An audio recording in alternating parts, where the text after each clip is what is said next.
kubanga mwabiraba okuva candidate waffe yali nominated nebena bamukola kakati enewe kanzije kunakulo kulonda maba amawulire NUP yabakwata bamawulire NUP ya deploying amaje bonage mulabye gakuba abantu ku polling station gakuba namawulire NUP yasindika Balamu ne Misa Kabanda baminister ba Museveni okuleta agayayi agakuba abantu ne gamaliriza ngagakubye ebyokulondesa bena Wambogo ne Kazangola. NUP yakyusa DR forms zemwalabanga bewa obululu 7 bewa 4 bewa 3 ate returning officer n'amaliriza ng'agambye nti obululu nabo wabubeeremu obwalangirirwa eventually. So kyanaku nti bano abantu ba NRM tebakyaswala wali basuubidde ku ssaawa zino okukola mugenzi Tamale kye yabagamba nga to lie low like an envelope kuba ku ssaawa zino baali badde basalawo mu buswavu obw'ekitalo ne bakkiriza ne bamira pini ne bamanya nti kano kaganye tukoze kyonna okukaba naye kaganye naye n'ovaayo gwe General Museveni eyita Saabalwanyi n'ovaayo n'oyogera ebigambo bwe bityo ng'ensi yonna ekulaba n'ogamba nti NUP yakubye yabaaye luli Museveni yavaayo n'agamba nti mu kulonda okwaggwa twamubba obululu 1,000,000 President yawaffe yamuwandiikira n'amuchallenge nga n'amugamba tugende mu audit era n'amugamba tugende mu kooti bwe oyagala kutwala mu kooti obujulizi obuleete naffe obwaffe tubuleete. Museveni ebbaluwa eyo as far as ayina otagiddangamu. So kya buswavu kyanaku nti beeyisa bwe bati naye ekisingira ddala okwenyamiza kwe kulaba nti munnanga abantu ababadde nga abantu babawa ekitiibwa beeyisa bwe bati. President w'eggwanga mu ssemateeka ayitibwa Fountain of Honor kiba kitegeeza osuubirwamu kubeera n'ekitiibwa ekyawaggulu. Naye newankubadde wabbano ne weewangamye mu ntebe y'Abannayuganda wali badde ofisi eyo giwe ekitiibwa kubanga tuwulidde nti gyo mukokasi gwabyogedde. Oyo Richard Odonga badde asoma statement eyo yabadde ayogeddeko n'abamawulire n'agamba tulina ebizibu mu Buganda kiboolaba tebatulonze yabadde akonsiidize bulungi nnyo n'agamba era tulina okukola kyonna ekisoboka okwongera mu service delivery mu Buganda. Naye bwe bagenze mu kokasi eyo Museveni of course nga acting ku false intelligence kubanga abantu abamwetolodde be bagenda ne bamulimbalimba. Mumanye nti bavaayo bwe twamala obakuba bubi nnyo mu kalulu akagwa ne bakabba ne bakola byonna bye bakola ne batandikawo ebintu ebyenjawulo. Kati Museveni wuuyo aspendize sente nyingi nnyo mu PDM gye mumanyi obulungi nti batunulira nga bribery okugulirira abalonzi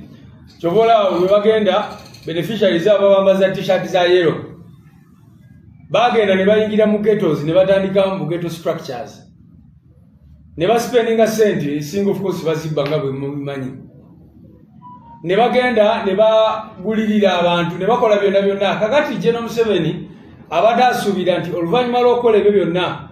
n'okuleeta gano ga politician agaalemwa mubeera mubalaba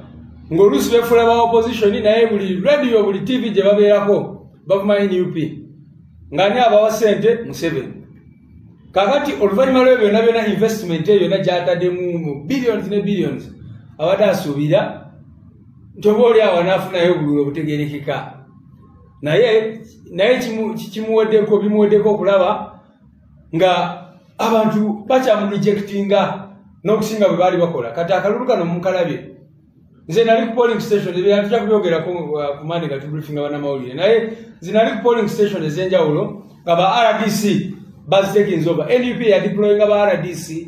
mu Kawempe North yadeployinga ba RDC abagobanga ba supervisors baffe ku polling stations ne bakuba abantu ne basiba abantu baffe kati wenjogera bali mu makomera ne bagoba polling supervisors n'abalala bonna so baswaleko. Naye kansembe kino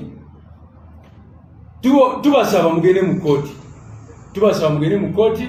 kubanga naffe mutuwadde omukisa okuleeta obujulizi bwaffe obulaga amanyanga gonna ge mukoze mu kalulu kano. Tubasaba Todong n'abalala tubachallenginga mugende mu kooti mutunnyonnyole obululu 7 bwe mwewa mwabujjawa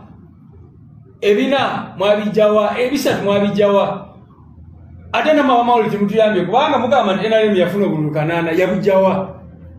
yabujjawa kubanga electoral commission twakichallenging ne tujibuuza buno obululu bwavaawa naye mukumaliriza mwala wa returning officer ngaze n'agamba kakati ne buno tugenda kuteekamu kubanga forms 2 zifaanagana ne wankubadde DR forms feze twalina nga ziri signed by those presiding officers zaali ziraga kintu kirala nnyo.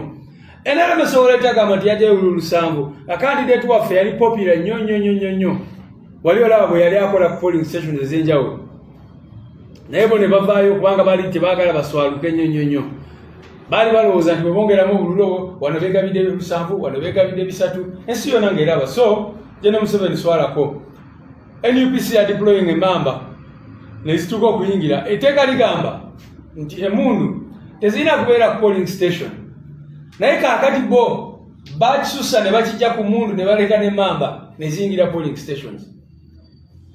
Mpale ndawo abawuli bagamba nti voter turnout yali ntono naye kati osobola otyo gamba ekyo nga